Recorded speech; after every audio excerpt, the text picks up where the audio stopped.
Welcome to Reckless Speculation with Brendan Chain and Robbie Davis, the late arriving Raj Mehta. Guys, is it an Indian thing or is it just Raj is lazy? I'm not sure he knows how to tell time. I'm not sure either. I'm not a graduate at a Cincinnati law school. Correct? So he says. So he says. So he says. Well, welcome to Reckless Speculation, where the host gets great pleasure of moving around and dodging all the questions and changing the order. But tonight, we are going to start with the order as I sent it out. Boy, did the NFL steal some headlines this week, right before March Madness, while the baseball is on strike. Let's start with the first one. I personally think the lesser of the two moves, but we'll get into that. Aaron Rodgers signs a record 4-year, has not signed. Let's correct it. He says he has not signed, but has on the table a $200 million 4-year contract. Let's start. Is that a steal? Is it a steal for the money he generates and it takes? Is that a fair price for Aaron Rodgers? I would say. Robbie Davis. No, let Brandon go. Brandon, go ahead. Go ahead. No, I was going to say, I think it's fair market value for him and the way things are going right now. I don't think it's necessarily a steal, but Aaron has been a master negotiator with the Packers. I think he's always wanted to stay there. He plays these games on social media and podcasts that he's, thinking about leaving and sends out tweets that speculate he's leaving. And, he likes to be the center of attention. It's just his kind of deal. And, he worked it out. And, yeah, I think it's fair money for him. Do you, Robbie, will come with you. Let's go ahead and answer that question. What do you think of the contract? But I got a big follow-up to both of you about Aaron Rodgers. Go ahead, Robbie. Is it a fair contract? I mean, the salary cap's $208.2 million next year, which now, granted, I'm bad at math, but if I did the math correctly, that means each team owner is making $416 million a year just by owning a team after paying all these players. So does the number matter? No. I mean, it's just irrelevant to them. It's just, hey, can we get on the salary cap? Now to Aaron Rodgers, the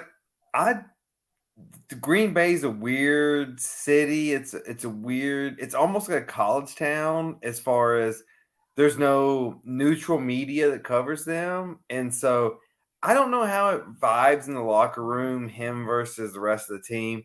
But I know this. They play in a weak division. He's one of the top 5, 7, at least 7 quarterbacks we've seen in our lifetime. Mm-hmm. And he's won 1 Super Bowl. That's underachieving, man. That's almost like the LeBron of the NBA. As great as he is, he should be better or should have better results.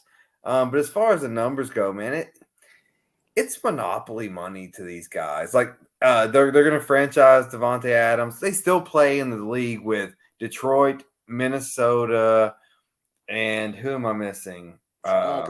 Chicago. Yeah, so they're going to win the division. They're going to home field. It's almost like a Titans situation. They should win the division. Should get home field. Let the other teams beat them up. Yeah, I mean, $153 million guaranteed. Good for him. But he's a lot of drama. And for 1 Super Bowl, yeah. All right. I found you just kind of led me into the question I want to ask.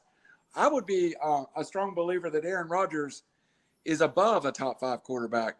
Talent-wise, number-wise, I think Aaron Rodgers, outside of Brady and Manning, I don't know that he's there now. but at very least, he's a top 5 generational quarterback. Where is he at in 2022? Robbie Davis. 2022. So behind Mahomes, behind Josh Allen, I would say behind, well, let's see, probably right there with Russell Wilson. Current league MVP, though, Robbie. Current league MVP. I mean, who cares? That's a media-driven thing. Like, he lost in the first round at home. So did Tannehill. Is anyone giving Tannehill an MVP? They did the exact same season, and they both lost at home playoff game. And then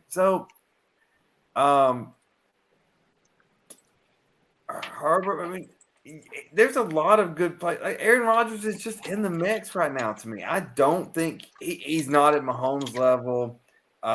He wasn't at Brady's level when Brady left. So, I mean, he's not the highest paid player in the NFL, in my opinion.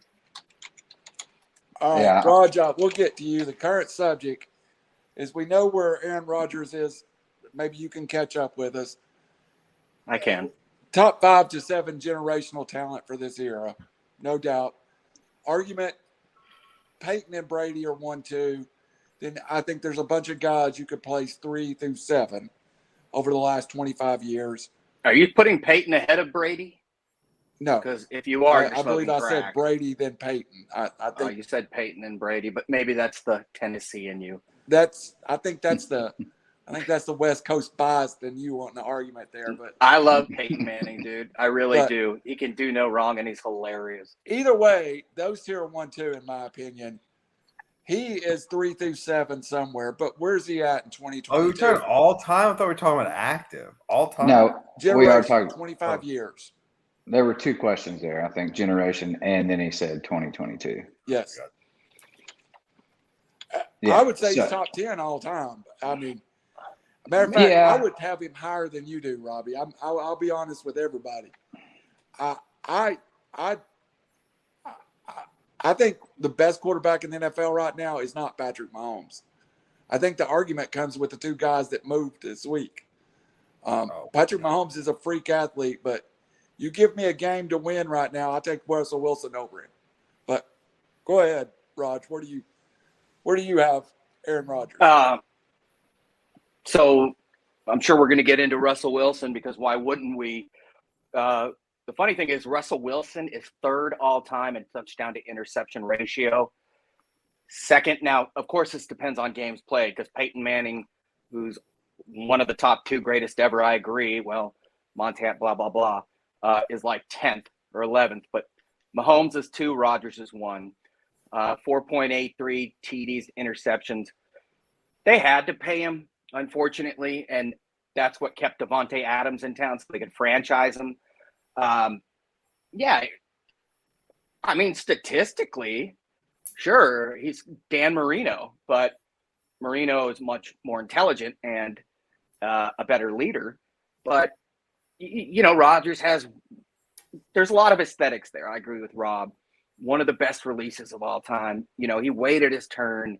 Everyone remembers him in the draft room waiting until 23rd. There are some additional factors there, is my point. Is he top 10? Yes.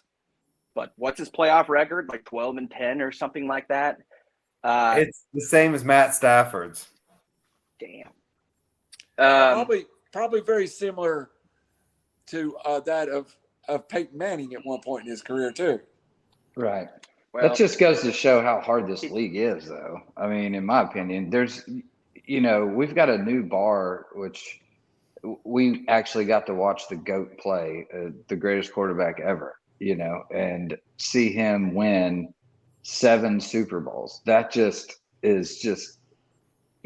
unfathomable. Like, you just don't do that. You're lucky to win 1 in your career, let alone. and Rodgers has double it 1, up. which is huge. And Exactly. that's why I've got to put him up there. And we all know that Green Bay with Ron Wolf and, there were a few players on defense away, a few players on offense, like along the line. Like Bakhtiari was one guy. But I don't want to make excuses for him, but I'm glad he got that ring, because if he didn't, I wouldn't have him in the top 10. But hold up. He'd be a show punny. Before you compare Rodgers to Peyton Manning, I'm sorry. Who was Rodgers' contemporary that he went against in the NFC? Nobody. Donovan McNabb, maybe. I mean, Rodgers was in the NFC with nobody. Peyton was against Tom Brady and Bill Belichick. Like, I think teams win championships. If you switch Peyton to the NFC during that time frame, he's in every Super Bowl for the last decade against Brady or Ben Roethlisberger. Like, that's just the fact. I mean, there's no great NFC quarterback during that time frame of Aaron Rodgers' reign. If Bart Starr were alive and I put Bart Starr in the Raiders, I think the Raiders would do pretty well. Maybe even a leather helmet guy. Yeah. Teams win championships, not quarterbacks. I hear what you're saying. Quarterbacks get you there, though. I mean, NFC's won just as many as the AFC. Rams, Tampa, Giants, Eagles, New Orleans, Green Bay. Obviously, what about Drew Brees? He's a contemporary. Is he pretty good? Yeah, he's won one. Rodgers won one. They've been to 4 collectively? The NFC's, I mean, it's just not been as good historically as the AFC has been. So in the last I feel like you're morphing your argument, but you're an attorney, so of course you would. But wait, we got an attorney shout out in under 12 minutes. Damn it! I bet the over. Usually you give it to yourself, so Chain and I did lose on that one. No, man. I mean, he's top 10. Whatever. So, Robbie, the one thing I will say is the one contemporary that's a great quarterback in the NFC over the same time period was Russell Wilson. And I don't think we can debate that. Russ has been to 2. Aaron's been to 2. So, I don't get this whole yes, Aaron Rodgers is great, but $50 million a year, great. He hasn't proven that to me. I mean, but again, it's play money for them. Yes, pay him, go for it, but don't give me this Aaron Rodgers is the greatest quarterback of all time argument, because he's not. Yeah, but it's relative to the time and where the quarterback standings are at this point. There's nobody. Who else are they going to get that? Oh yeah, I get that. Take them. You know what I mean? So you have all relative, and it's always like I said. You're the capologist. They're not stupid. Well, maybe they were $42 million over the cap this year. And they just signed him to this huge contract. But I mean, if you're Green Bay, don't you feel a little dirty that he's just holding you hostage and Well, that's shame on Green Bay. I mean, they've established that he has them by the what. Yeah, I mean, I would just be like, look, we're Curlies the and Packers. Yeah, I mean, I don't know. I've short and curlies. I've just gained a dislike for this guy, and I'm not. I mean, he's just an arrogant bleep. Yeah, I haven't liked the games that he plays to a franchise that And you scored and a fan base. 49ers, come on, man. Well, it just coming from a fan's perspective, like a quarterback that toys around with your team like that, and throws these tweets or podcasts out that it's reckless speculation. He might be leaving. He might whatever. It's just BS. The Packers would have, and I'll shut up after this. The Packers would have paid what the Packers paid 2 months ago, because they have the money. They have to spend it like that. He's a diva. You don't have to hold a team hostage to get this kind of money. Patrick I'm sick of him looking like $500 million. All right, Brandon, give me your looks take. Like Eeyore when he loses every Rodgers playoff game. Aaron Rodgers current. He is probably the number 3 quarterback in the league right now. Current. Go ahead. I think that's probably, but all right. So round table real fast, and we're going to Russell Wilson. Robbie, could they got more or less for Russell Wilson if they'd have put him out on the market? If the Packers wanted to move on from Aaron Rodgers, You're talking about 5 picks and 3 players back for Russell Wilson. Could the Packers not have said, okay, rebuild, take that package? 3 words, no trade clause. Russell Wilson and Sierra are not going to Green Bay, Wisconsin to live. There's no way. Absolutely not. Sierra. My point, though, my point was you said you felt bad for Green Bay. If Green Bay would have wanted to, they could have got a king ransoms out of Aaron Rodgers, but they chose not to and chose to stay tied to that. Could they have got Russell was still Aaron under Rodgers contract, open right? market than the Seahawks got for Russell Wilson? No. Russell's Green still Bay under contract. Green Bay needs Aaron Rodgers. So there's a difference. People don't want to go to play for Green Bay. Green Bay has to hold on to their players. Seattle, Denver, Russell Wilson, they don't have to hold on to their players. And Russell Wilson could dictate his trade. No, if you're Green Bay, look, they're a world-class organization, historical franchise. They've had Bart Starr, Brett Favre, and Aaron Rodgers. They also, at some point, there's going to be a realization they are in Green Bay, Wisconsin, and they're not going to hit the quarterback lottery, and they're going to be the Jaguars. That's going to happen. They used to bus in soul food for players. That was legit stated by, I can't recall who, but Jesus. All right. Russell Wilson trade details. They get Drew Lock, which was probably just like, you please take Drew. No, we don't want Drew. Take Drew or the trade don't go through. They get Drew Lock, a young tight end and Noah Fant, a young high draft pick tight end, a very young defensive lineman in Shelby Harris. 2 number ones, the 9th overall in 2022. They get Denver's 2023, but realistically, that's going to be, if this trade is what Denver thinks it is, that's going to be a 25 or better first-round pick because you didn't make this trade to have the 9th pick again. You get the selection 40. You get their 2nd in 2023. You get a 5th in 2022. Seattle sends Russell Wilson in a 4th. Wow, that's a lot. That's a lot to start rebuilding that franchise right there. If you're Seattle and you're Pete Carroll, what's the first piece you're putting into place, Robbie? If I'm Pete Carroll, I'm putting into place a beach house in Hawaii because Cancun, dude. That's exactly what I was going to say. There's no way I'm dealing with this rebuild, and I'm not ruining my NFL coaching record right now.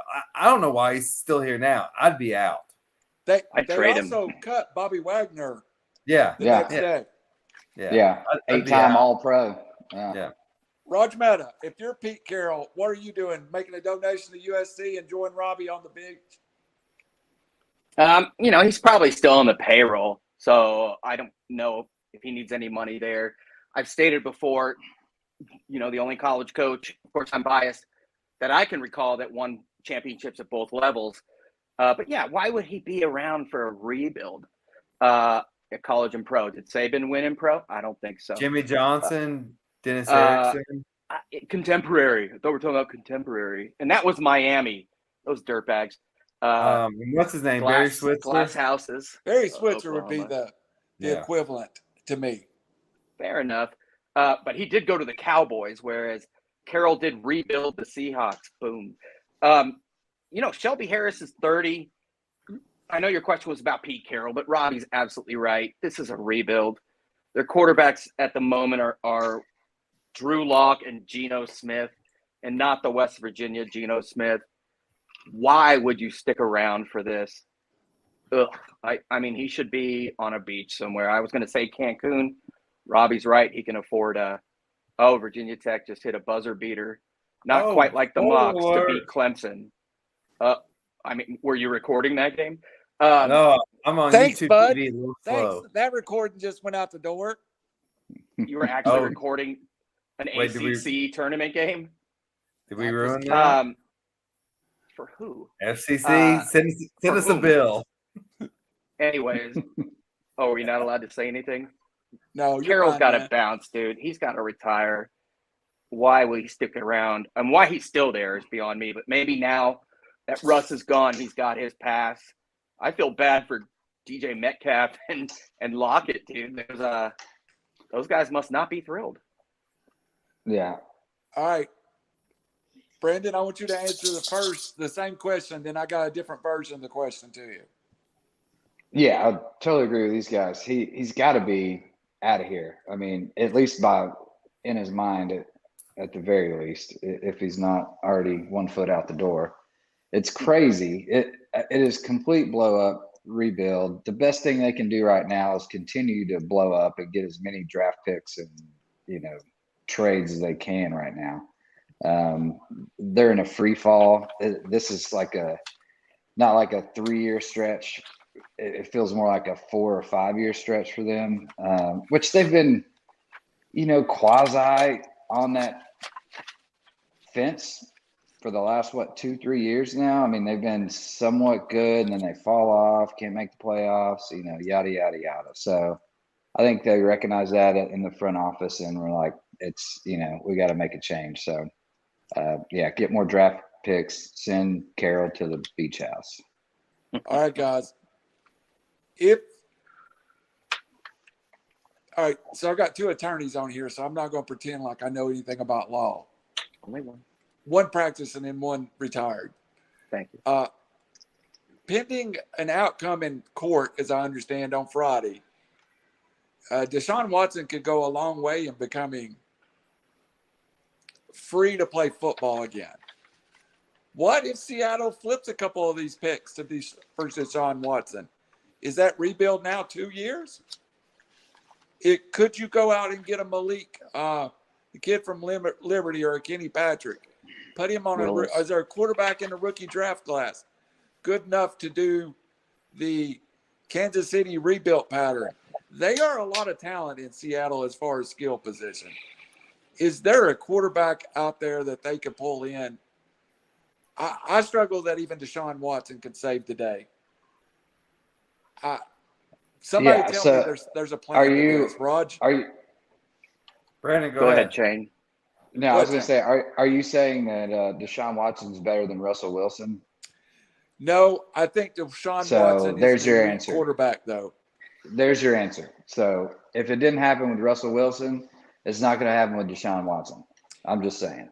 Deshaun Watson would also have a lot of equity to play with, or the front office, that Russell Wilson don't. But that's a very good answer. But he comes with a laundry list of drama and all this baggage. So that's just a distraction for the team, that especially if you're trying to rebuild.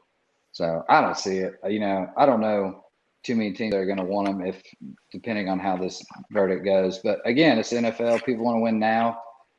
So I wouldn't put it past any owner to reach out. But who knows? I don't see it. If they didn't win with Russell, as you were saying, he's probably a top 4, top 5 quarterback in the league right now. And Russell Wilson's a better quarterback than Deshaun Watson. I would never argue that point. Exactly. So unless they draft, hit on the draft picks, or sign some other big veterans, which most of them are getting tagged or whatever right now, I don't see it happen. Robbie, you got any thoughts? Yeah. So let's be honest here. The McNair family doesn't have enough pull with Roger Goodell that they need to. So that's why Deshaun Watson's sitting out.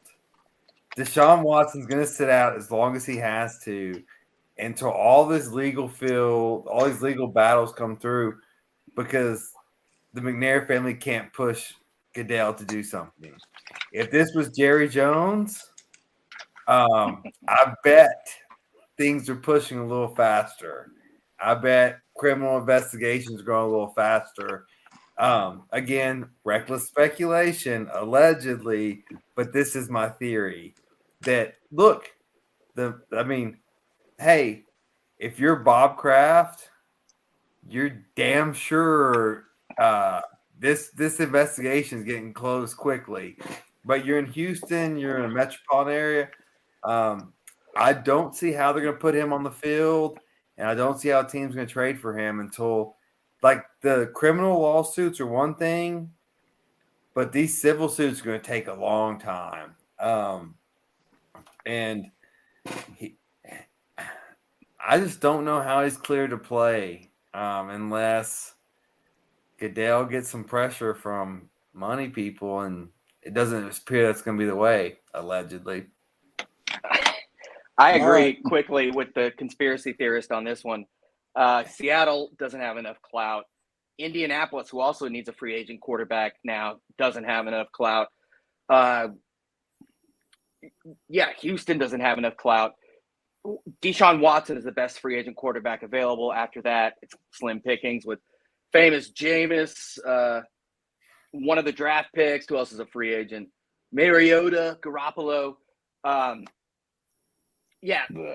One thing about Seattle is that they gave a 2021 first, a 2021 second, a third, I think, in 21 and 22 next year, and a decent safety, Bradley McDougall, all for Jamal Adams.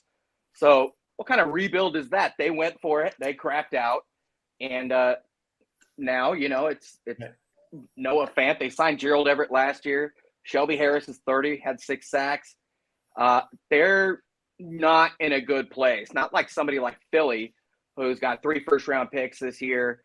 Jalen Hurts in place. That's from Carson Wentz, ironically enough, in a play 70%, 75% snap thing that turned a second into a first. Yeah, Seattle's in trouble, dude. But they got their ring.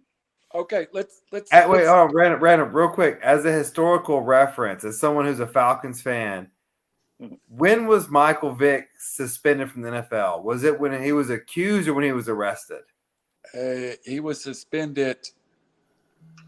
He was charged. So when he was arrested, that's when he was suspended. Yes.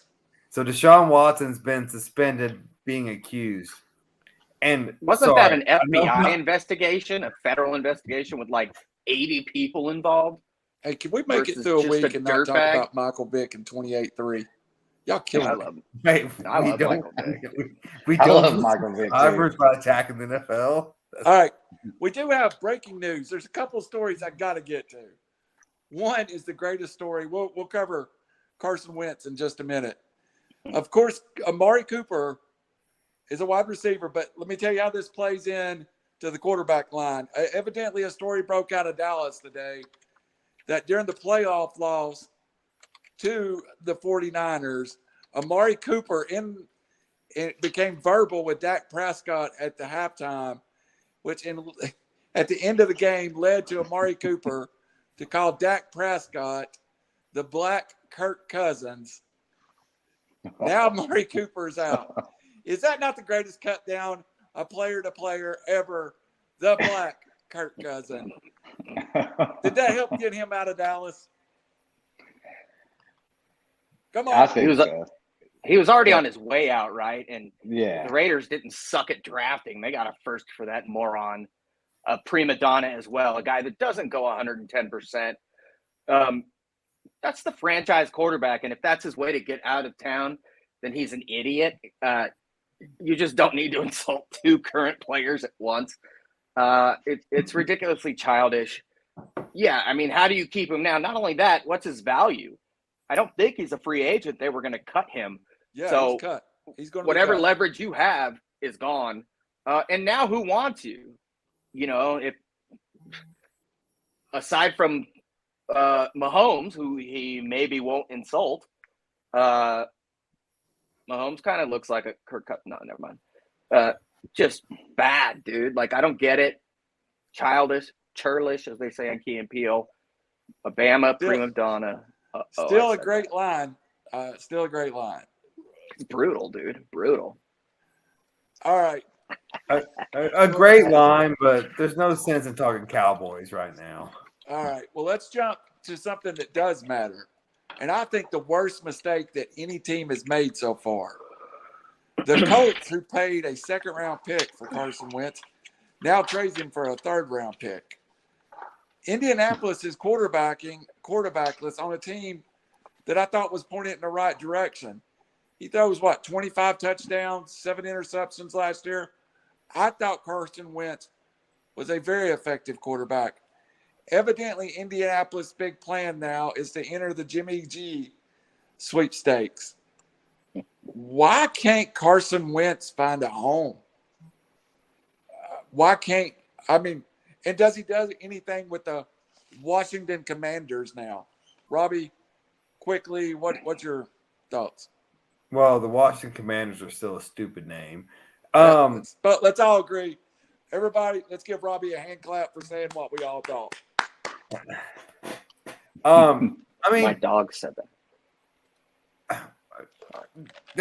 This is just stupid all around. Like, this is stupid for the Colts. It's stupid for the Commanders. Hate that name, but it's still like the Colts suck and the Commanders suck, and they're both gonna suck again. They're just switching suckiness. Like, what? Carson Wentz isn't a good quarterback. Like, he's not terrible. I guess he's gonna be better in the NFC East than he is the AFC South, but there's only one good team in the AFC South. There's none in the NFC East. So, just toss him around. Look, there's only 13 good quarterbacks, and you don't have one. But I bleep hate the Commanders' name. So the Washington team, they're just stupid. The fact they gave anything to get Carson Wentz, they just go and die. And they're paying his full contract too, which is like $23 million he's owed this year. Which is stick with He Heineke. said go and die. Heineke he fared well last year. Serviceable. Go die on your sword. But literally, what has Carson Wentz really done? Okay, in Philly before on the Super Bowl run, he had a good 9-game stretch or so. He got hurt. That's what he's injury prone. Yeah, That was the best thing seriously. that happened to him. He had a good 9-game stretch or whatever that he was in the lead for the MVP. Got hurt. Drew Bledsoe. Nick Foles won the MVP. Then he got a big contract deal, and he sucked ever since. And he can't stay healthy. He's terrible. What are the? I don't even understand what the thought process is there. That is just absolutely ridiculous. What a terrible trade. It is as bad as their name, and that's what they deserve for calling themselves. Yes. I've never cared about the Washington team, but I hate them now. All right, They guys. had Fitzmagic. They had Heineke.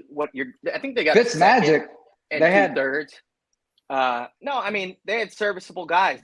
Their defense was historically bad, and that wasn't supposed to be the case. Yeah, it's just more. and they were injured as well most of the year. They had some big injuries there. It's just moronic across the board. It's terrible. Wentz throws the most crucial interceptions. Initially, I would have said, and Chain would have Matt Stafford, but Wentz now has the trophy. Man, he passed the baton. Yeah, All right, guys, with the Texans game. I want to Raiders. last subject on quarterbacks. We'll come back to the Calvin Ridley. I want to go through some quarterbacks. You give me they're still on the market. You give me a yes, no. You own a franchise that's a quarterback away from the Super Bowl. Can any of the following guys get you there?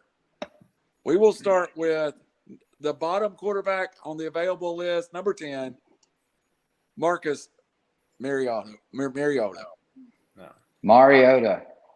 Ain't won nothing. Marcus, high draft pick. No. Start with it, Jane. Absolutely not. Robbie? I love the guy. Just No. Two Titans fans. They know the difference. Wait, is this are we talking about in the NFL? Can he win in the NFL? No. I guess No. no. Raj. He's a backup. I'd take Vince Young over him for sure. I don't Vince Young understand is actually the allure. a winning Suddenly he's quarterback. mysterious. Y'all stay with me. Yeah. Quit segment. Ryan Fitzpatrick. No. Depends on the O-line and how good the team is.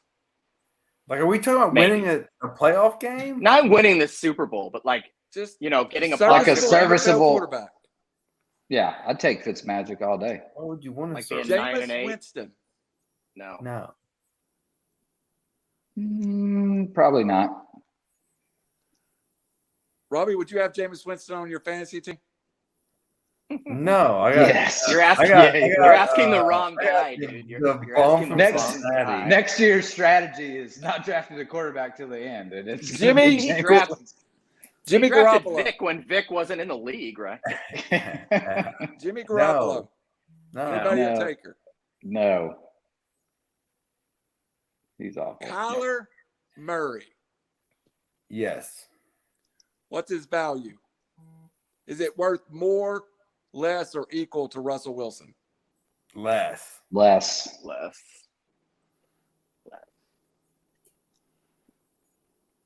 He might be like a couple How about notches Derek above Carr? Tannehill. One I am more- not a car guy. He's I'm going to very throw a couple of polarizing. wild cards in. We've already talked about Watson. You Derek guys Carr. like Derek Carr? Yeah, exactly. Nope. He's the worst quarterback in his division. No. Yes. Yeah, he's Who in a isn't very the tough worst division. quarterback in that division? I know. gets- You can stack a bunch of people in there. Exactly. Lastly and leastly, a guy with no weapons all of a sudden, Matt Ryan. Not now. No. Old He's Matt got Ryan. Pitts, though. Pitts is good. Can we get to Calvin Ridley already? Yeah, let All Rob right. take this one. I really don't want to talk so about this, bad. but let's stall it out. Alabama. Let's listen to the whole story because it's the stupidest thing on the history of the earth. Evidently, during his suffering of mental illness, Calvin Ridley deposits $1,500 into FanDuel, takes the Falcons laying points to the Jacksonville Jaguars, and now is suspended for 17 games. The Falcons now effectively have one wide receiver on the roster sign. Kyle Pitts and a bunch of crap. Oh, the O guy. Isn't Cordell going back with him? No, he's not re-signed. Not Not yet. yet. He'll But- be there. Isn't it Cordero? I'm going to ask the first question. Does the Sorry. punishment fit the crime? We'll start with the attorney. That's you. Does the punishment fit the crime? And so from just text messages back and forth, I think Brandon and I are going to disagree on this one. Yeah, absolutely. Look, yeah, it's $150 or $1,500. It's nothing to him.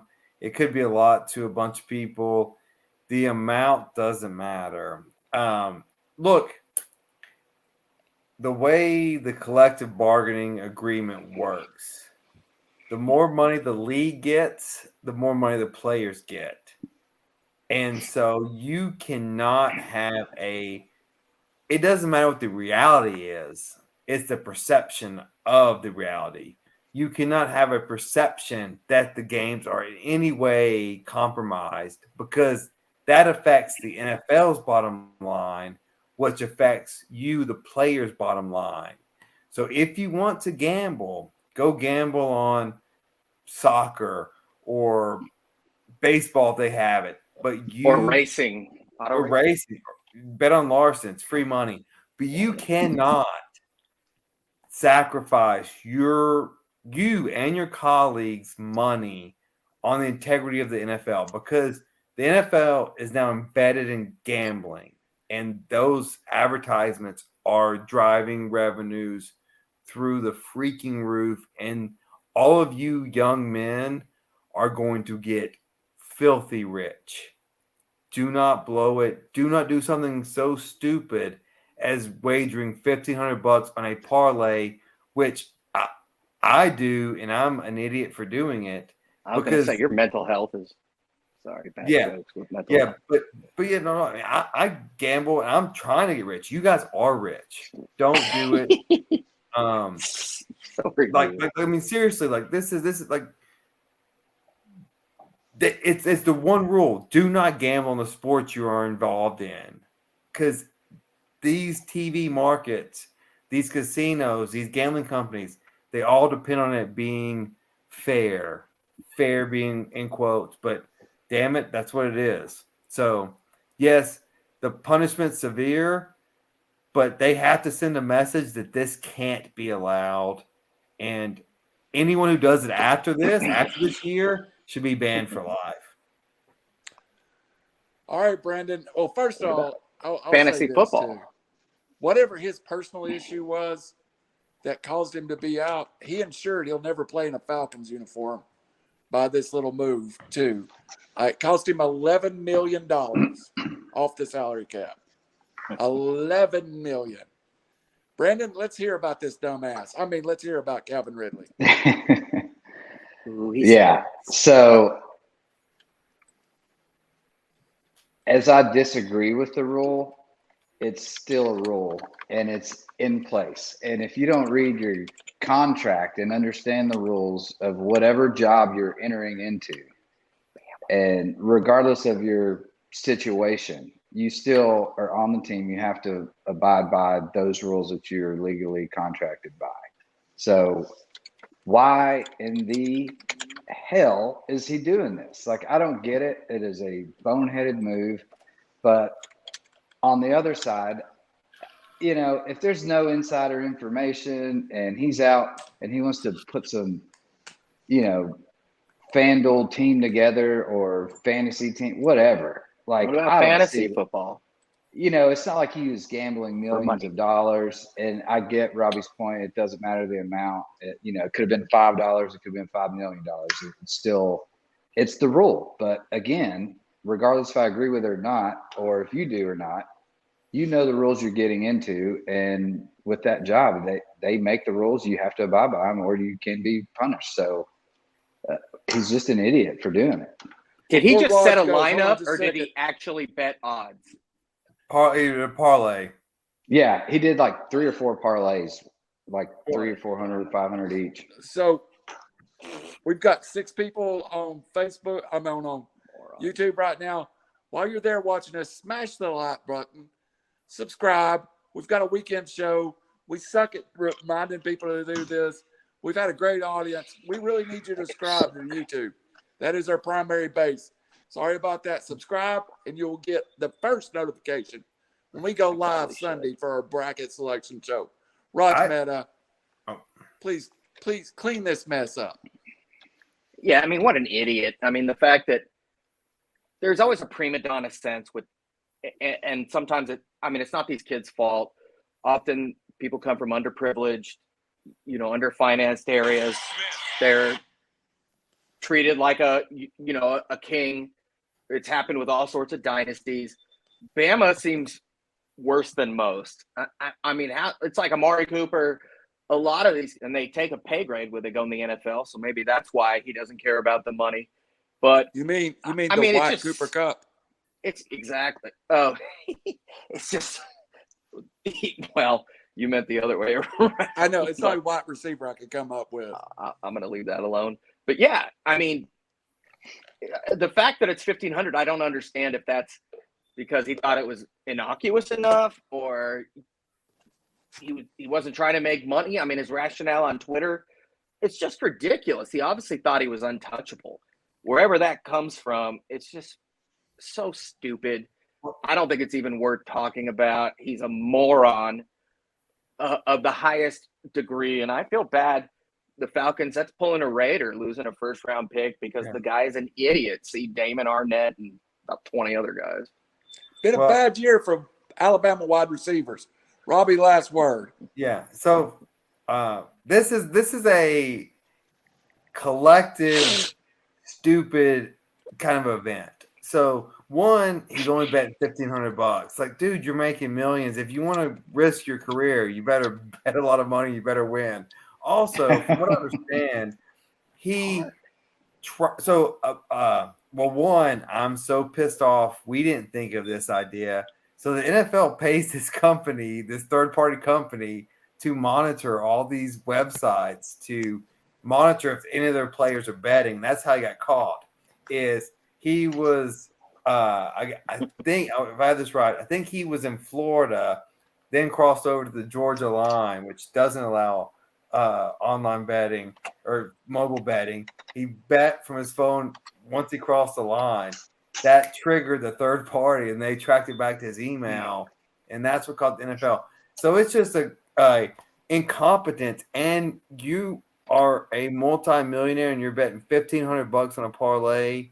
You almost deserve this. Not almost, you do deserve this. You know what? So- Like, I got He one would have more gotten thing, away real with quick. it if he was in Georgia.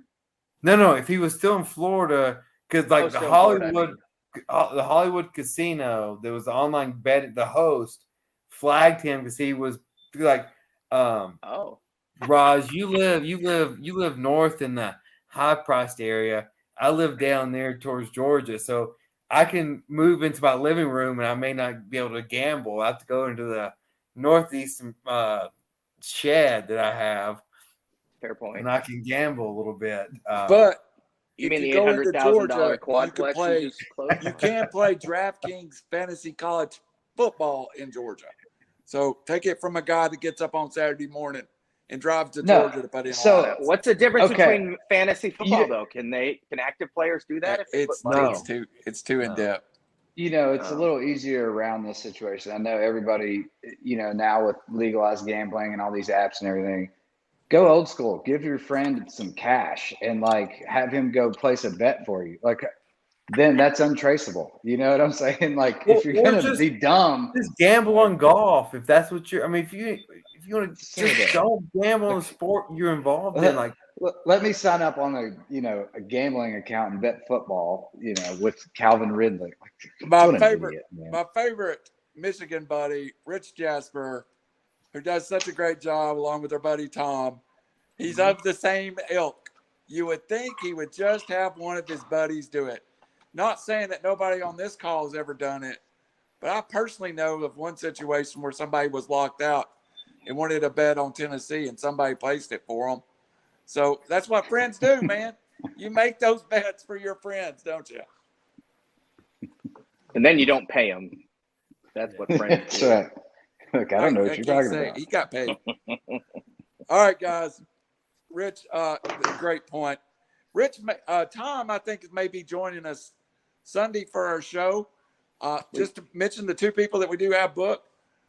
Former beat writer AJ Cook from Knoxville will be joining us pre-game to talk about some of the storylines, and then post bracket reveal. AAU coach Roy Pankey from Tennessee Elite will be joining us to talk about brackets. And one thing I told him to do when he comes on, I want to hear where the mid-major, where that crack 15-12 may have happened. But let's move on to my favorite time of the year. And just what an amazing start for us folks here in Chattanooga. We'll let it play.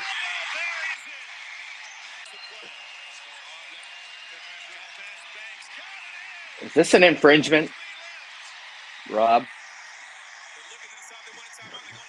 I don't pay the fines. I don't know. It's all random. We do when we swear. Yeah.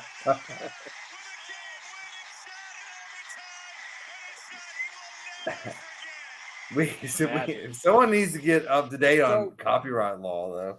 Yeah, we don't care about copyright tonight. We'll get busted for the Mocs.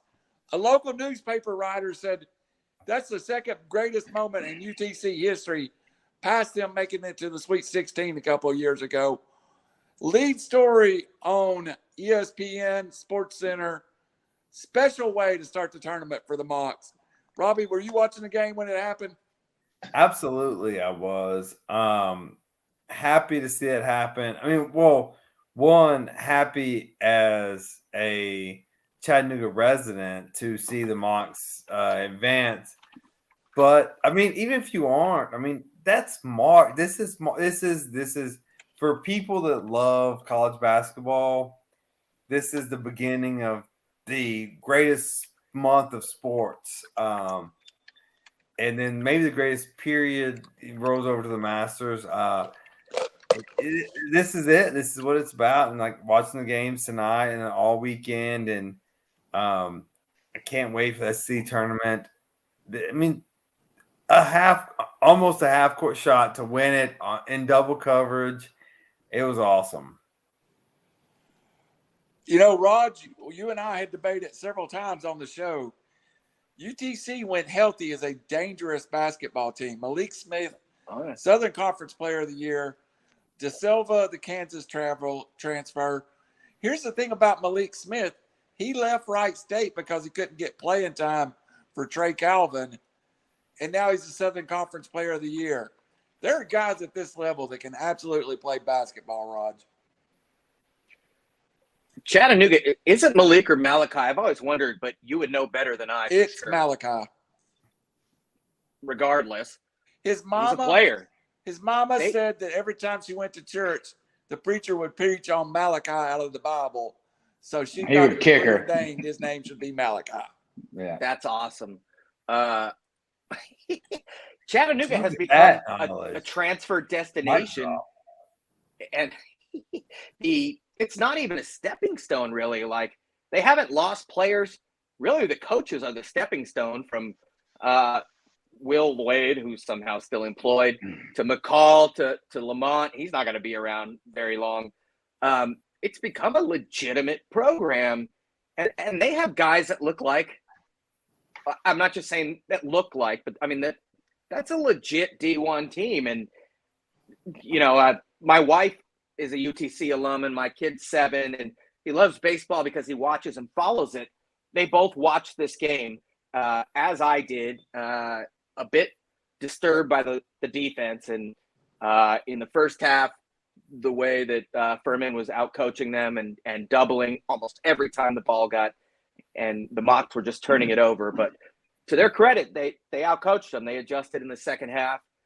The one thing about DJB is I thought he took an extra dribble with that left hand that kind of at the Ingles mark that kind of it was a short dribble that I think confused the two guys. But yeah, my wife and kid were like, is every game like this in college basketball? And I'm like, no, man, I watch like 300 games a year. I've watched my entire life. You know, that's arguably a top 5 moment for any game that's not in the big dance. But it's March Madness, and that was really amazing. From the camera angle to the chubby kids jumping, those guys were getting some hops. One dude was like flipper with his feet like this. Some dude's in his underwear. Just beautiful camera angles, beautiful shot. It's Jimmy Fallon's going to be excited, but yeah, I had friends that for somehow watch because they didn't know the city existed until I moved here, I think. But anybody that loved college basketball watched that game, and it was a legendary buzzer beater. And yeah, they can play. D'Souza, when he wants, I was questioning the substitution patterns. Maybe he was getting tired, but he was dominating. You know, when they play smart, when they move the basketball, that is a legit team, and you don't want to see that team in your bracket. You know, bracketologists were putting them on the 13, even the 12 line, which is respect, right? When they went to the Sweet 16, what were they, a 14? I mean, you would know, Randall. I believe they were an 11 seed or a 12 seed, to be honest. Oh, well, regardless, this is a legit team with players that could play not only internationally, but even, I mean, D'Souza, he's going to make a roster, in my opinion, in the league. You don't want to face this team. And, yeah, I was very happy for them, and it's great for the city, as Rob said. Robbie, did you have a follow-up before we go to Brandon? No, go to Brandon. I'll talk. Brandon, you don't live in the city, but you live in the metro, outside the metro area. Around here, I have a friend that's staying downtown at the hotel where on the river, the one where Scotty's is at. He said there was probably 50 people in the bar after that game to celebrate. That's not Chattanooga sports usually. Was it the talk of your area too? I mean, it seems like a big time story nationally. Yeah, it definitely was. And typically, you know, in the past, I haven't really followed UTC that much. And, you know, because you guys, you live down there, local sports, and they've been really good this year. And I think a lot of people started to take notice of that. And it's kind of you know, even UT's is really good as well. So just kind of a home state kind of feel that you get from people, but watching them and that shot was just amazing. That's what March is all about. I mean, I don't watch 300 games a year like Raj or Robbie or you even. Which is sad. I just I I don't start know that getting I've into watched 300. basketball when March starts rolling around, late February, I'll start getting into it. And man, what a way to start March off, and being a local team, and now, like you said, nationally talked about on Sports Center, everything else. What a way to start. And they are, like you said, a legit team, and they're one of those teams that are going to bust some brackets potentially. So, watch out for the Mocs, man. That was a nationally recognized game. Even my sister, who's older than I, a radiologist who went to USC that doesn't know anything about basketball and sports, saw the highlight. She watched it on my surgeon brother-in-law's phone. I bring up their occupation, not for status, but they don't have any time, and they both saw it in Southern California. It was legendary, dude. It was one of the best buzzer beaters, not in the big dance because those are the stakes, but the stakes were super high as well. And you saw to Furman's get into heart the big get dance, ripped out. Yeah.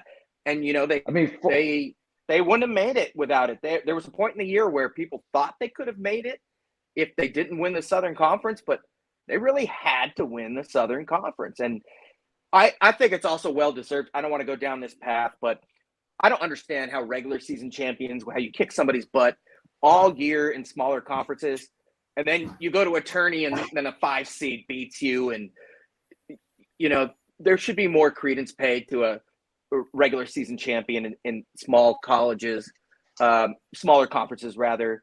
Some of them allow them to host the tournament. But yeah, long story short, it was magical, dude. It really was. That's what I kept saying. I was in disbelief. I was impressed on how he even got there. I mean, he got the inbounds pass and dribbled his self all the way down the court with no pass. They didn't stop ball. And made that. Yeah, that was incredible to me. They really messed that one up. Furman did. There is not 100,000 Moc fans like they are of some school, but there's a real loyal 4,000 or 5,000 Moc fans at every football game, every basketball game. I thought it was loud. I don't know if y'all are aware of him, but there's a guy named Dwayne Gass, the Big Kahuna. For 35 years has been the in-game host of Moc basketball. This was his last season. He was at the game, and I thought it was just 35 years. He was doing it when I was still a student. Nice way to go out with a Southern Conference championship. Well, the Mocs can get a decent draw. I mean, we'll see who they draw against, but they can win. I saw a couple of draws. We all saw the one with Tennessee. That's not going to happen. The one I liked is I saw a draw. Jerry Palm's kind of a dummy. I thought that would be a UConn UTC matchup. I kind of like that. I want them to get someone. They can't get a super athletic team. They're very athletic themselves, but if they draw someone that's just super athletic, I think they're in trouble. So anybody come to mind you would like to see them matched up with, Robbie? I mean, I don't want to say. So the team that just popped in my mind was Texas Tech. Even though they're big and athletic, you say you don't want to watch them against. I kind of like that if they can score, because Texas Tech can't score. If you can get hot, even some bank 3-pointers, that's an NCAA team that I kind of like. Wasn't the fight that Del Silva had when he was suspended for the year against Texas Tech too? I believe so. I think so. I think I'd like to see that. So I mean, those guys are brawlers, so that would make sense. I wouldn't mind that kind of. If I'm a UTC person, I wouldn't mind that matchup. A little 13-4. 12-5, dude. That's a 12-5 team. Everyone knows, and now they know even more. Let's move around to some of the tournaments and some of the news real fast in the last half hour of the show. It Let's was against start with the Kansas State, ACC, which by the way. I'm going to call the world showed up to kiss Coach K's ass, and North Carolina kicked his ass. Let's start with the ACC. I thought that was amazing that UNC went into Cameron Indoor and won that game. I'm still not sure how they did it. Anybody else just kind of shocked by that occurrence? I was a little shocked that UNC won. But I guess, It's a young team, dude. yeah, A lot they're of all hype. young. They figured if they showed up, they would Yeah. win, and they didn't. Yeah. That was a redemption point for UNC. I wasn't shocked, but at the start of the game, yes, I would have bet money on Duke. But as I watched it play out, no. One team wanted it more. They were more jazzed for it. Looked like the young kids thought that because they showed up and it's Coach K's, last home game, that they were just going to be automatically handed the win, and they were not. So I agree. Reality check, it could be the best thing for Duke in the long run, especially with the young team and a top 1, 2, 3-year pick. They learned a valuable lesson. Well, and I think that playing on the road in college basketball, I don't think the fans are the problem. I think it's the gym's kind of the way it's built. So take Knoxville, for example. When teams go to Knoxville, you're shooting in a dome compared to a 9,000 seat arena. But Carolina's used to playing at Wake Forest, at NC State, Duke. Like, these are all small arenas. Like, it's not that hard. Like, everyone yells. All fan bases yell. Like, you tone that out. Like, I don't think Cameron Crazies are that much of a difference as most people think they are. Nerds. Let's update the ACC scores from the day. Virginia Tech beats Clemson with an overtime shot, as Raj said. In another overtime game, Boston College eliminates Wake Forest. I was pulling for Wake Forest. Steve Forbes over there did get a contract extension this week. And Syracuse, I watched in a that sadly disappointed Florida State team, a program going in the wrong direction, 96-57. In what must be Ouch. a horrible game right now, Louisville leads Virginia 4-7 after 8.5 minutes of basketball. Hey, How about the sucker punch from one of the Bayheims, dude? Randall, I want to ask you Sucker punch this. that guy. Randall, two questions. What do you think about Steve Forbes, and what do you think his future is? Because I know as a Vols fan, it's been a long kind of theory that Forbes is going to come back after either him or Kim English is going to come back after Barnes. What do you think about this contract extension? I love Steve Forbes. He was a lot of behind the scenes work of that early teen success. I thought Steve Forbes would be on the if Barnes stepped away today, I think Steve Forbes would have been considered.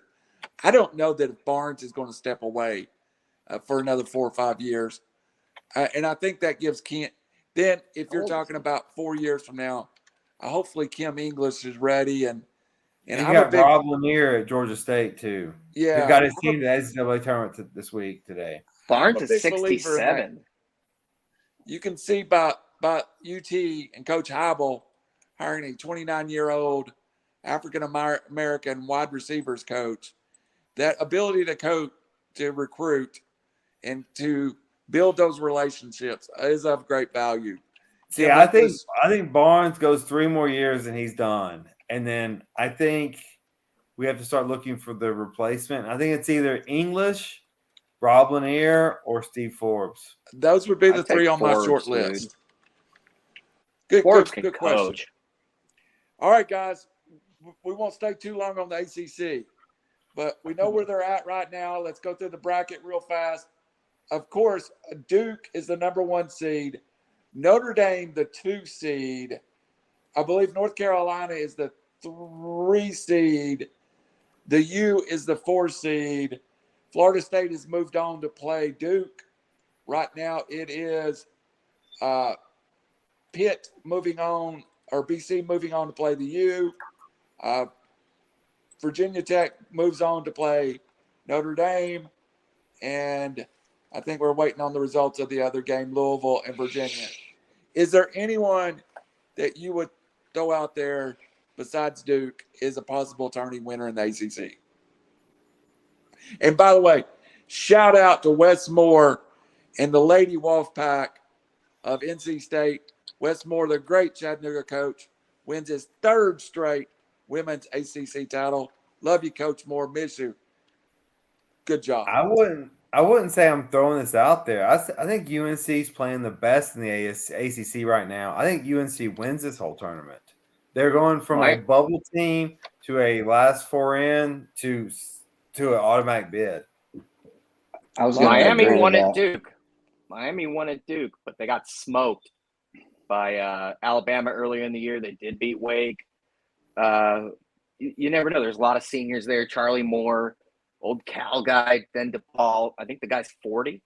But, Miami, you never know. We talk about shot making. There's a kid, McGusty. They're 22-9. I'd watch out for that team, man. They can scrap as well. But I agree. UNC is the team to watch out for. It just has that feeling like they're getting hot. By the way, outside in one of our rooms, I have a freaking smoke alarm beeping, and I'm not sure where it is, and I'm going to jump out of my window. Isn't that the worst? Yeah, I mean, I watch out, and I loved Wake, dude. I mean,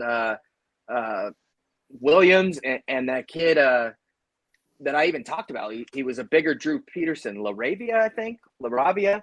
Man, they had some talent, and they were 23-8. I was shocked that they got beat by BC. But still in the tournament, though.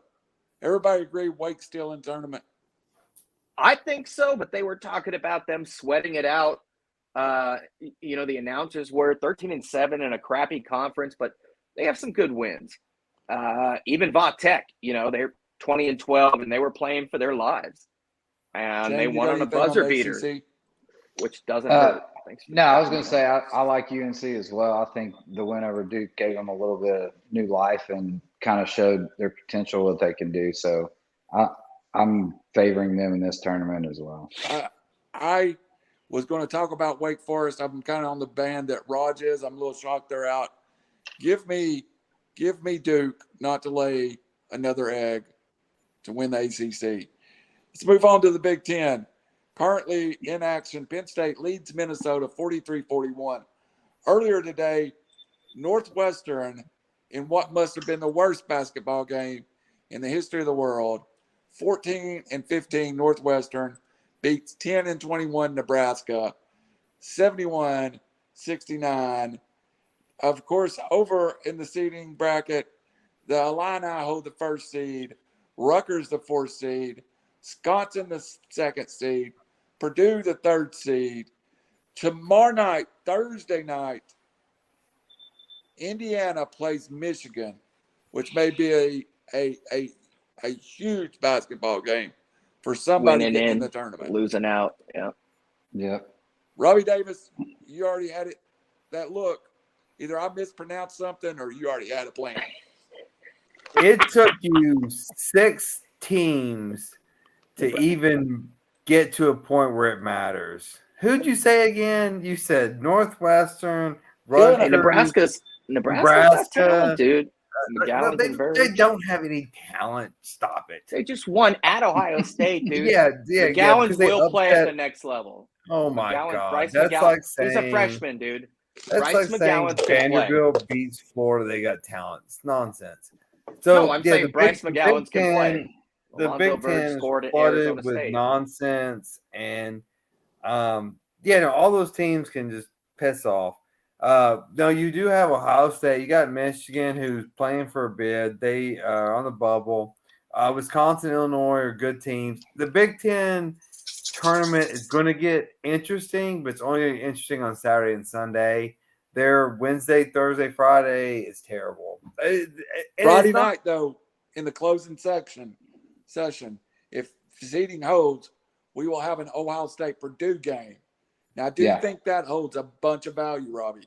The one Yeah, game okay, on okay. Friday. I stand corrected. I didn't study the actual bracket. I just heard the teams you said, and they sucked.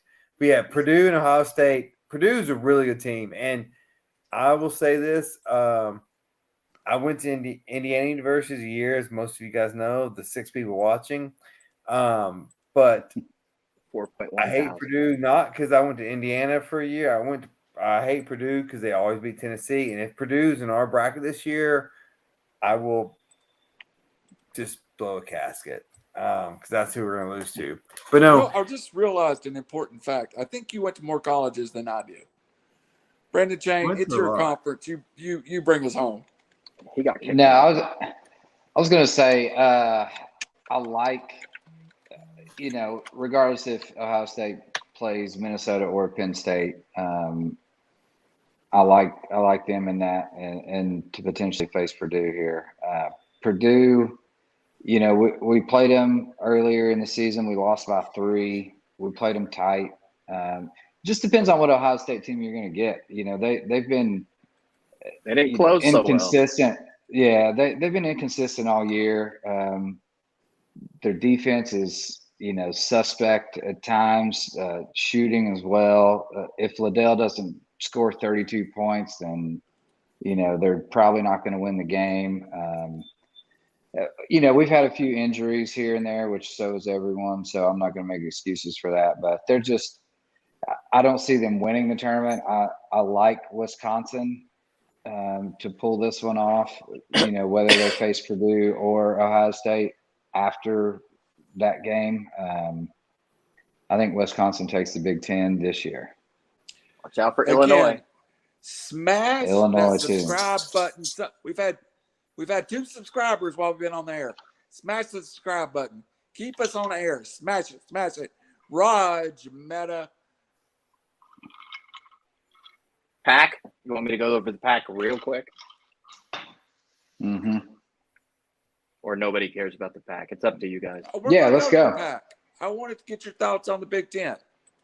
Oh, I like Illinois. have a pack. I think Illinois has got some talent. Your West Coast bias is eating it up. I have the Pac-12 downloaded on my phone.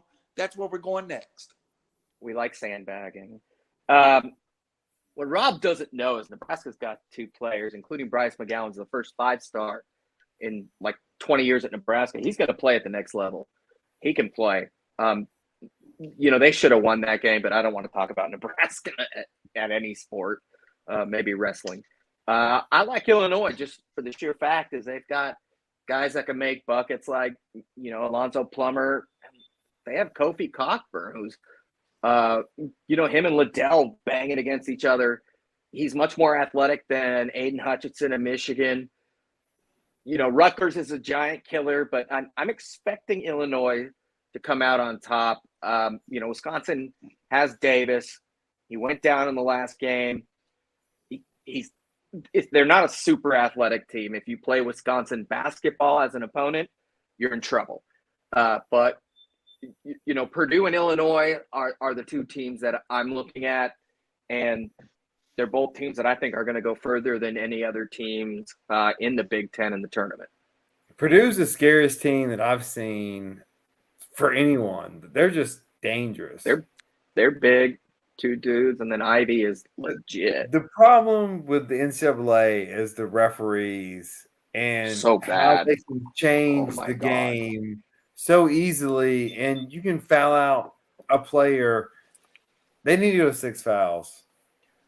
I reffed for a little bit, like back in the day, and then I knew guys that were high school and college refs.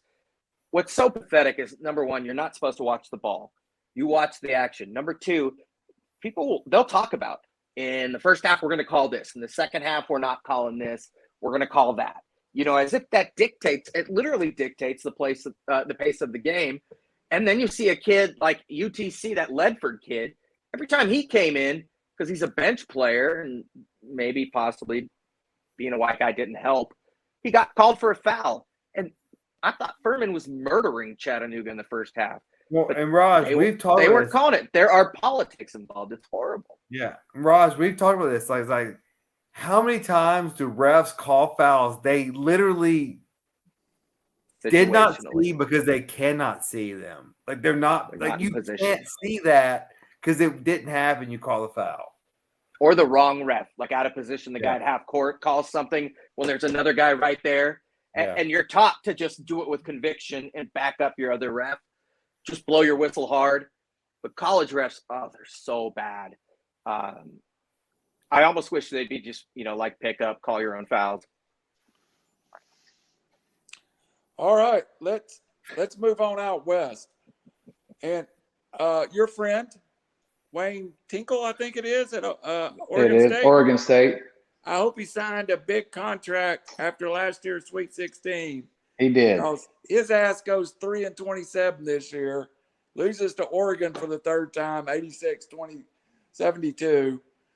I mean, guys, have you ever heard from the Sweet 16 to 3-27? Anybody? They only lost two guys too, and one guy, Ethan Thompson's not even in the league. Yeah, they had some trades. It was historically bad. Statistically, they got better this year on paper. Statistically. Don't be that guy. No, I'm just saying, but they caught a strike of magic. They made it into the tournament last year, and those guys shot lights out. Like they did. It was unbelievable. The threes they were making. I mean, the shooting percentage was like 56-60% or something. I mean, it was unbelievable, and it's a once in a lifetime deal. Like you just don't see that. It was the first time in 35 years they made the Elite Eight or Sweet 16 or whatever. So, congrats to him. Congrats to him for getting his contract. He got paid. It's hard to get players in Oregon State.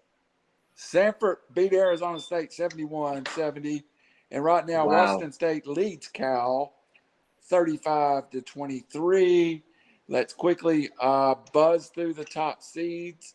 The Arizona State game, by the way, sorry to interrupt.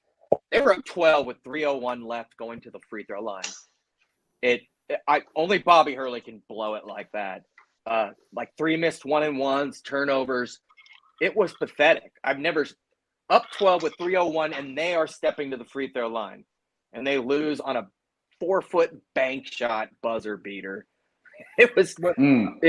I was just like, dude, and that's the hottest team in the Pac-12, and the happiest team is Arizona because Arizona State can shoot, man. But like other shooting teams, we talked about Bama and others. You get hot, you get hot. If you don't, you don't. And they got cold in the last 3 minutes of the game. But they had a couple transfers. Marion Jackson from Ohio. They were on fire, dude. Beating UCLA, all kinds of teams. The Wildcats are the happiest because they would have gotten ASU the next round, and that would have been a dogfight. So let's talk about that. Arizona, the 1 seed. Colorado, the 4 seed. UCLA, the 2 seed. Your Trojans, the 3 seed. Robbie Davis, you had a point, and then I interrupted you. Go ahead. Oh, my point. After the tournament, can we talk about Georgia basketball and like how bad they are and how good they should be and just the epic failure that they have? We're going to get to the SEC. But I'll go ahead and jump on the Pac-12 tournament. Look, I think UCLA is a really good team. Arizona, man, though, that coach is fantastic. He has taken the Gonzaga model and made it to a better place to go play basketball. He's doing great. But USC, though, man, they're dangerous too. So those are the 3 teams, I think. And really, it doesn't matter. They're all through the tournament. And that's where the big conference tournaments don't matter. It's all about seeding. But USC, UCLA, Arizona, they can all play, and they're all going to play really well. And then Oregon could play themselves in. I don't know. They're kind of shaky. But Oregon's not bad. But then there's talent there. The problem with the Pac-12 is always a problem with the Pac-12. They live in the Pacific time zone. It's Is hard is for the is committee and it? everyone to watch them. The So conference you does gave us them a no couple of favors. teams. It's Is it pathetic. is it an Arizona UCLA final or is it an Arizona Southern Cal final? Anybody I got think a? it's I mean, I think Arizona. Arizona wins the I think tournament. it's Arizona UCLA. Arizona's a damn good team, and they're a Final Four bred team. Yeah, they've been one of my favorite teams all year. I said it earlier a couple months ago. They've made me a lot of money this Side year. So I'm a note, the fan of them. Vols waxed them in Knoxville. Well, it was in Knoxville, so of course the Vols Yeah. can't lose at Thompson Boling Neutral Arena, court. so. I agree. They got 4 guys that are going next level at least. I like that Rob brought up Georgia because the Justin Here kid, who was probably Georgia's best player last year, has been sensational as a 6-man for Arizona. They've got the player of the year in Matherin, 2 guys that are going to block shots in Coloco and Ballo, who's a transfer from Gonzaga. Tubelis, the guy here, Kirk Risa. If they get hot, they're the best team in the country. But if they don't, like Rob said, Knoxville's it's probably the hardest place to play right now in the country. And they held their own, but that's just, that was their first loss, I believe, which is, well, we only had 2, I think, all year. One thing about the Pac-12 is USC and UCLA were fortunate. And now that I say this, they'll get upset because they avoided ASU. They avoided Colorado and Oregon. UCLA plays the Washington State Cal winner. Washington State's hammering them right now. That's a bad matchup for WSU. USC plays the Washington Utah winner. Washington's got Terrell Brown, who led the conference in scoring, another transfer. But, it should be USC, UCLA, and Arizona may face Colorado, who just beat them by 16. I don't care who wins the tournament. Like last year, it was Oregon State. There's no question that Arizona and yes, I hate to say it, UCLA are the 2 best teams because they both can make shots. USC, you never know. All right, guys, let's jump over to the conference that's projected to have 66% of their teams in the tournament. And so it's only 9 teams in the conference, but I think the top end of the Big 12 is still the best conference in America. The seeding is the 1 seed, of course, is Kansas, 2 seed Baylor, and that's the only team that gets a bye into Friday. Only 1 bye. Starting tomorrow, Baylor plays Oklahoma, Texas Tech plays Iowa State, and Texas plays TCU. I really like this Texas Tech team, but they've got a path to the finals that really, it's Iowa State, then Baylor. Who do you like out in the Big 12, Robbie? And is there a team? I'm not a believer in the Kansas team. If I was going to name a conference favorite, I'd say the winner of the Texas Tech Baylor game would be my favorite.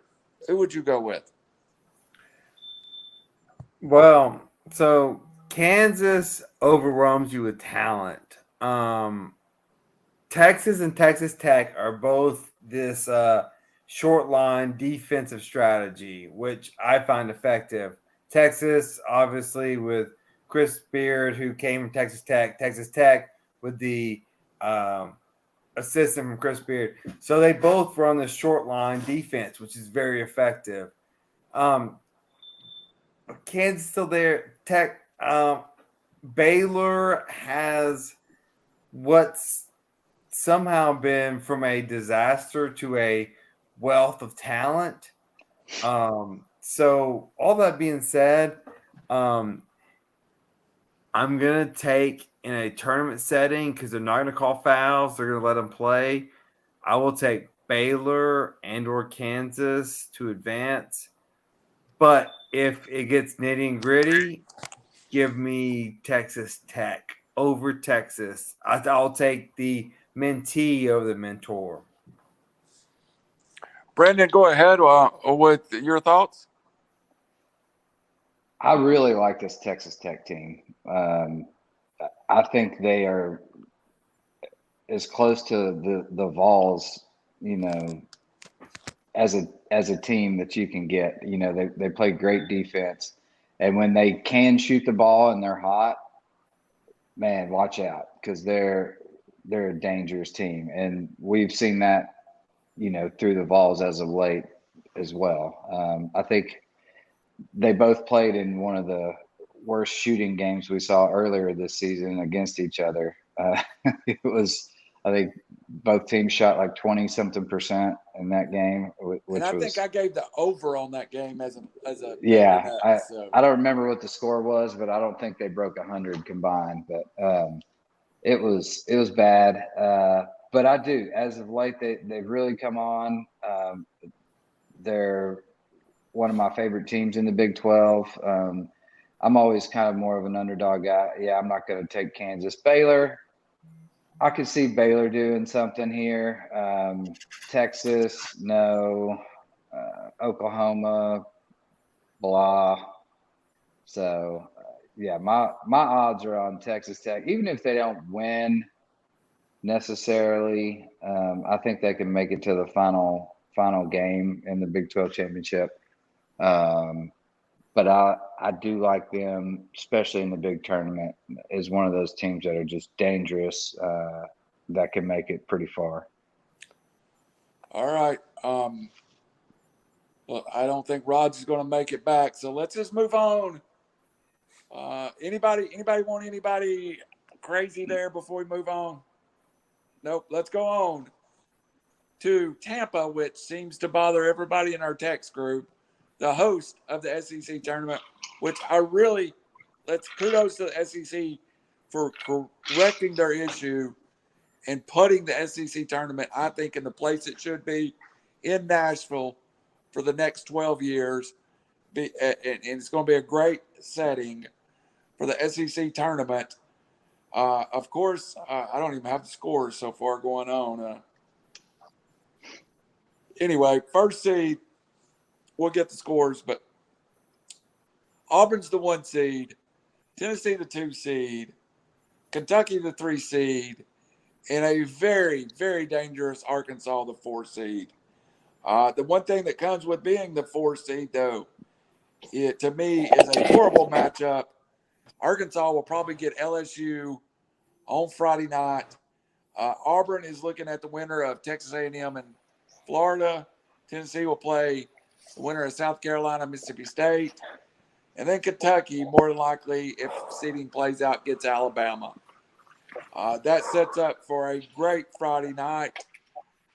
I really like the bracket. I think the SEC has really took a step. To me, I'm gonna give the SEC the second overall rating for conference right now. I think it's a battle between the Big Ten and the SEC. Still think the Big 12's the best conference going. I will go out and give my own picks here real fast. I said it 2 weeks ago. I said it on this show, and the seeding has played out. I think Tennessee and Arkansas are headed to their third matchup of the season, and I like the Hogs over the Vols on Sunday. And I do believe that we may get a fourth Tennessee and Arkansas matchup according to the seeding, because I think both teams will be in the Sweet 16. So that's my take on the SEC. I do think LSU is there's a couple of really dangerous teams in LSU. Not so much Alabama now, but when they shoot, they can play with anybody. Tennessee, Kentucky will be a monster matchup on Saturday, likely. Florida can play. Florida's got some guys. Florida's got guys too. Let's start with you, Raj. Give me your take. We'll finish up with Rob on the SEC. So we'll go. I like the Arkansas I know we're running pick. long, so everybody stay with us. I like the Arkansas pick. It's going to be a contrasting matchups. Auburn is huge. They're not used to being number one. I'm going Arkansas, Kentucky. If Kentucky's healthy, I'll take them. But Tennessee is a very, very good team. I'd like to see them show up at a neutral site. As Rob has said, they've owned Kentucky at Kentucky traditionally, at least over the last 5 years. It's a team dependent on shot making. I think Kentucky is more athletic. I know you guys will disagree, but they've got probably more players that are going to play at the next level. All four of these teams play defense, and maybe Kentucky's the worst of that group. But something just tells me that it'll be Arkansas and Kentucky. But all four, if they were in the Sweet 16, I wouldn't be surprised at all. Last year, the Pac had 3 teams in the Elite Eight. All 4 of these teams are good enough to go that far. Arkansas and Tennessee especially depend on shot making more so than the other 2. All right, Brandon, what you get a lot of SEC basketball living where you do. Give me your feel. I kind of like Auburn, Tennessee going to the championship here. Arkansas has showed some pretty good life as of late, but Auburn's still a tough team, and they've won some big games. They've been in some big situations, so I don't think pressure's going to get to them. I think they play D well. I think if they can rebound offensively and get that second and third opportunity, that's a game changer there against Arkansas. So again, Tennessee's going to be it's a big matchup with UK, but they're on fire right now. Like Tennessee is one of those teams that I've said, just like I've said about Texas Tech, they're very similar teams to me. When they play D well, but when they're shooting the ball, man, just watch out because they can go on runs that you just can't come back from. So, do you trust Vescovi? That's my go-to. Do you? I do, and I do trust Vescovi. I trust Chandler a lot too. Chandler, this kid is amazing, and I think when it comes to backs against the wall, you put the ball in that kid's hands. He can make some stuff happen, whether it's facilitating or taking to the basket himself. So I really like Chandler a lot, and I think he's one of those difference makers for sure. So yeah, I see that being the matchup. It's tough for me to call the championship here.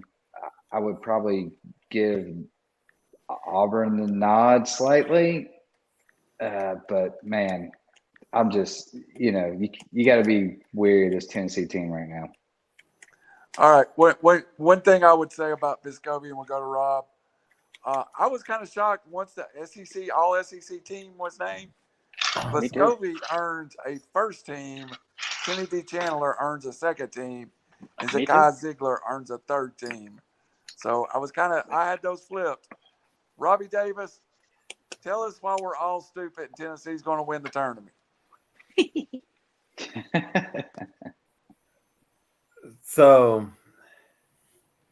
if Tennessee's gonna break this curse, they're going the first time since 1979.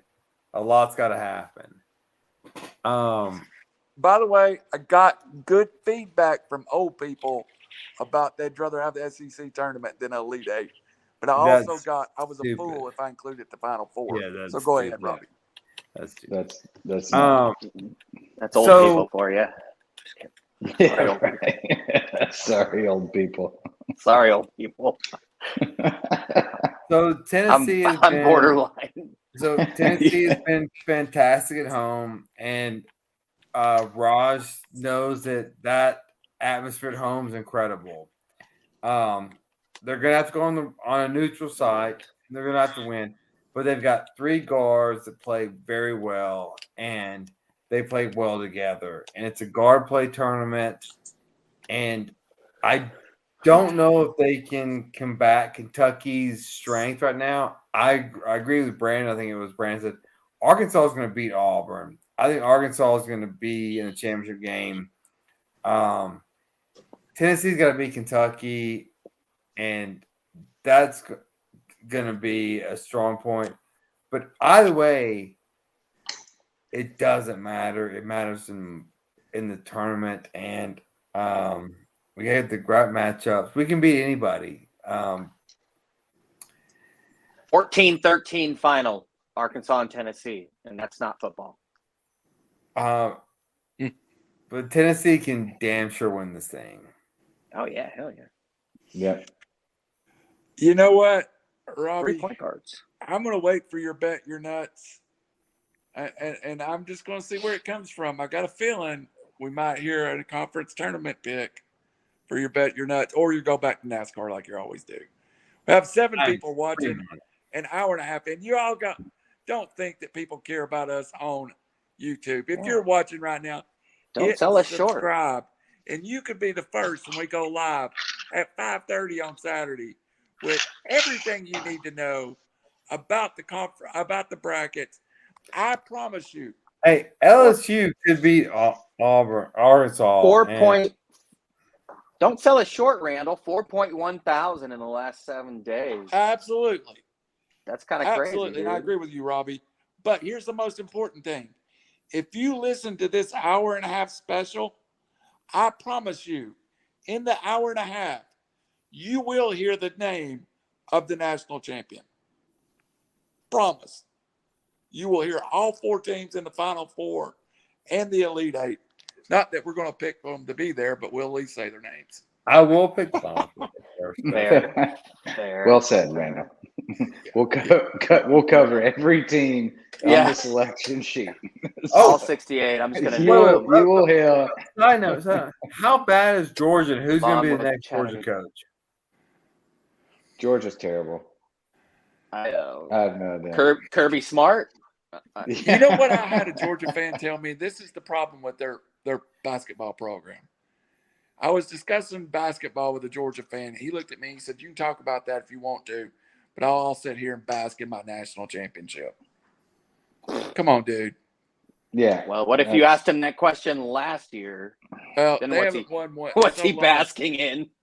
They had to put WD-40 on the trophy case to get it. Yeah, open, they've so. won. They've won Seriously, a what are they championship. basking in? They've won one since 1980. We've won one since 1980. Also, who the fuck cares?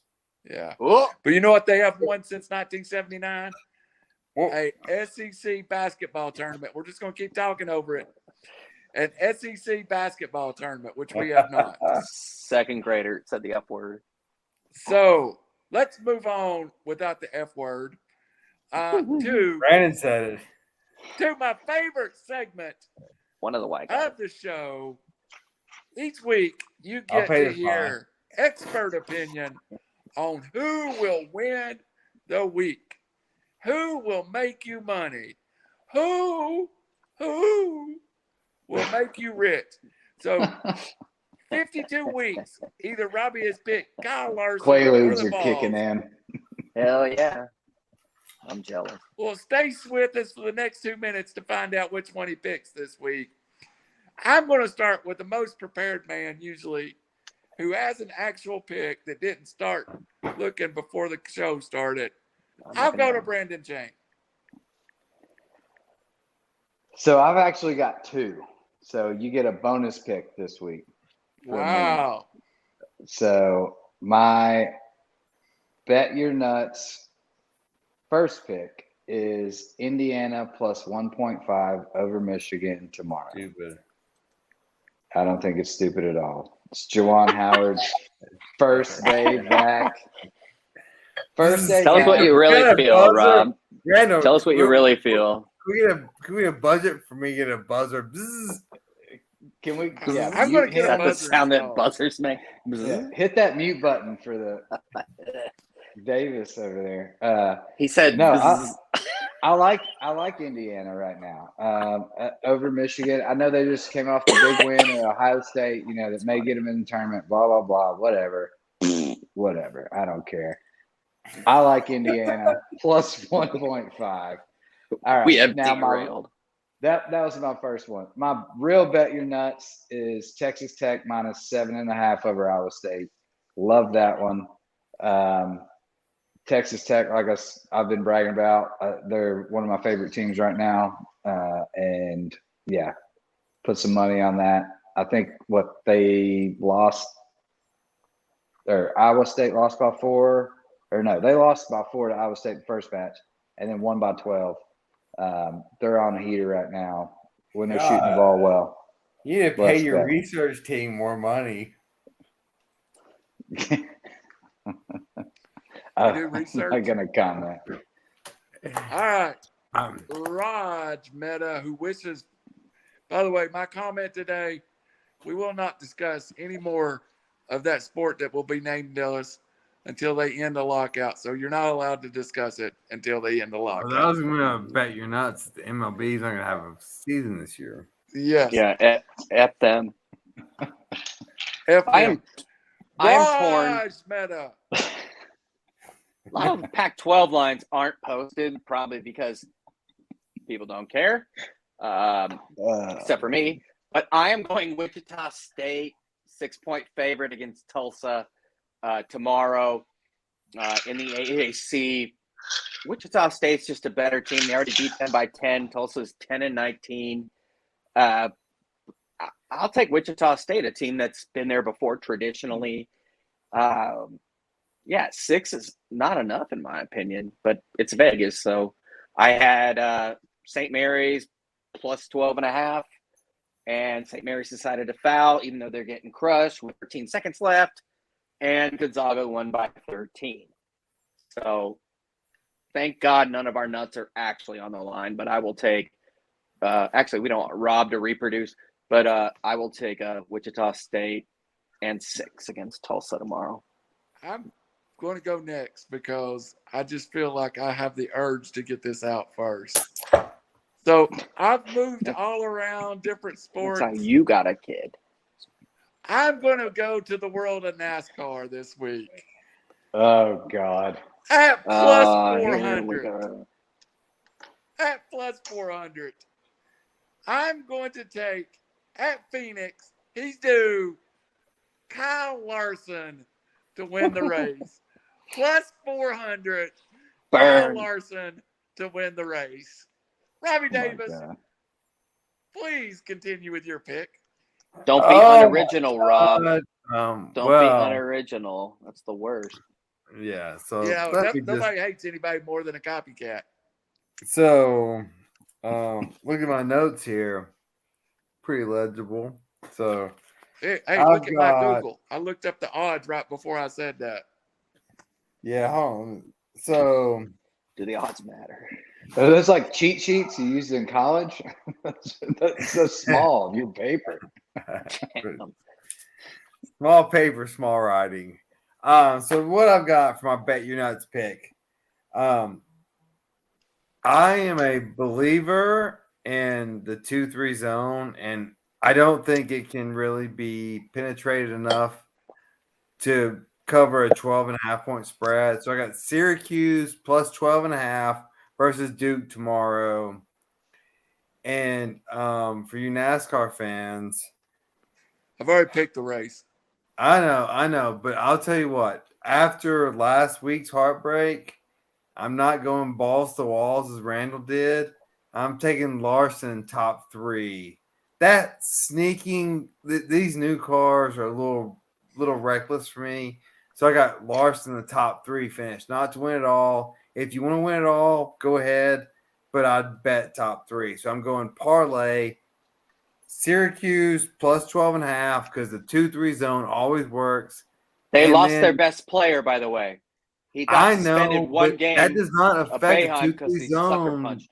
Do you not understand? The 2-3 It does zone. if you're slow as hell. It does. Yeah, it does if your best player's not in the 2-3 zone. No, y'all are Yeah, talking about and you all got of it. a I'm talking kid about like defense. Banchero, You don't think Vegas zone thinks about breaker. these things? All right, you guys are dum-dums. But anyway, so Syracuse plus 12.5 and Larson top 3. That's the winning formula. Parlay them, get rich, kids. And Top 3. I need some money because I just bought a quadplex and I need money. I got to pay my internet bill. I need money too. I may parlay That's what rent is Larson for. with Arkansas and go that way. All right. So Brandon's like, I have all the money, but I'm not giving you anything. I know it's like playing Monopoly. Do not pass go. Brandon, hey, just show you can throw it up the screen. It'll probably come to me.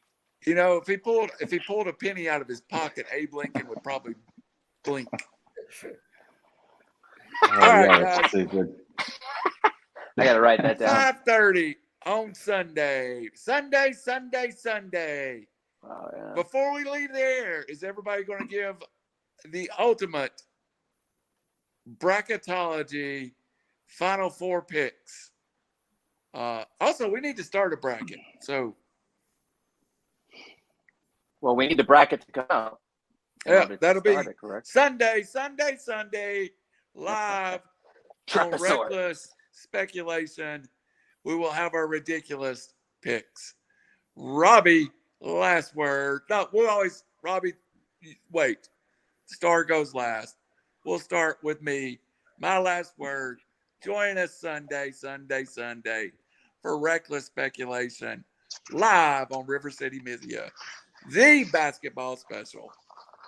Raj, I wish I could say something about that sport we can't talk about, but go ahead with basketball.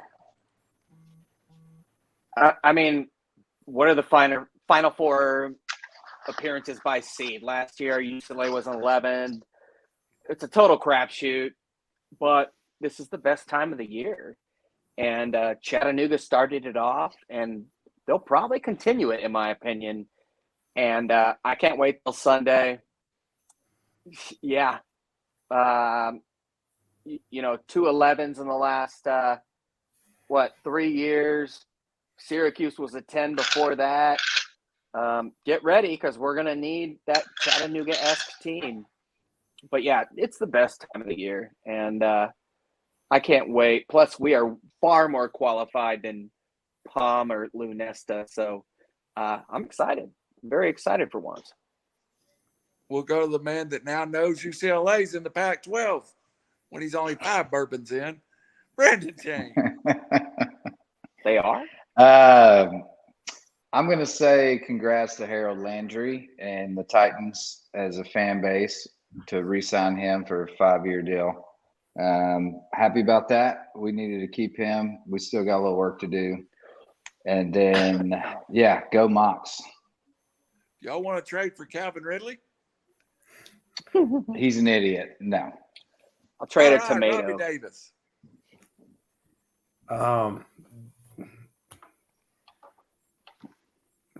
This is one of those things like Roger Goodell, as much as you want the NFL to control March, you cannot do it. This is basketball season. This is college basketball season. This is as college basketball fans, this is our holy grail, man. Like, NFL, just stop. Just wait for another month. Just stop. Hey, we will take it. And this is going to be an awesome March Madness. I think it's going to be one of the best, I think. And it's always the best, but there's no great teams this year. It's going to be epic, as it always is.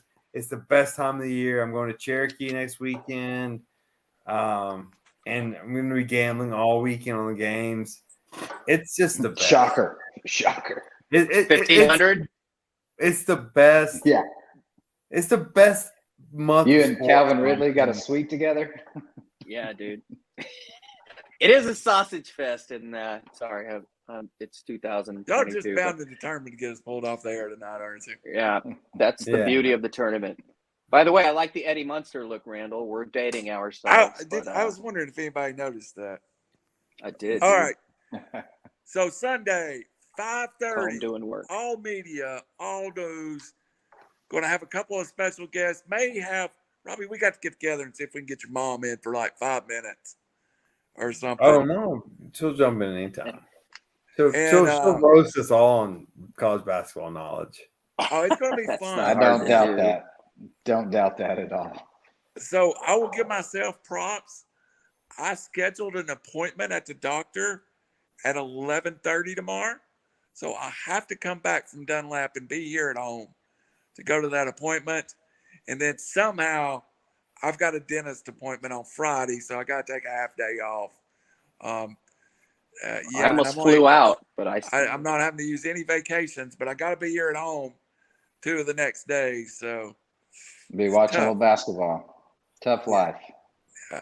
Hey, seriously, I know we've ran long. Has anybody got one sleeper miracle pick win the tournament? Because I'll give you mine.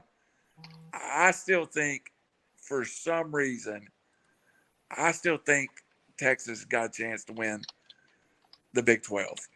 So I looked it up. You mean Tech? the conference tournament or the overall tournament? Conference tournament. You mean Oh. Longhorns or Yes, Big 12. Texas Longhorns plus Okay. 1,200. They've got I players. think USC has a chance to win the conference tournament. That's a good pick. The I looked pack up is Arizona Also- for my bet your nuts, and they're minus 120 to win the conference tournament. yeah, yeah, they're I'm good. favoring Texas Tech. I'm gonna go Miami. That's my outside shot. They could lose in the first round, but now that Wake's gone, who was the 5 seed, I think Miami's dangerous. They did win at Duke. LSU or Alabama could win the SEC also. Yeah. And Brendan, you said Texas Tech, right? hmm Hey, they're a All 3 right. seed, and they're mean. But yeah, you're right. I mean, it's not a crazy outside the box shot, but Here you I've go. just been Here heavy on goes Texas one. Tech And lately. I actually like this one too. I like them too. Your buddy Notre Aaron Dame. Burt, Notre Dame to win the ACC. No, he's So- so stupid. For Blake Wesley can play. for the great Raj Mehta, for the stretch the chain, Brendan Chain, and for the great legendary NASCAR expert, Robbie Davis. I'm your humble host. Kyle Larson again. I'm your humble host, the world's second biggest Kyle Larson fan. Good night. I and don't even sleep like well.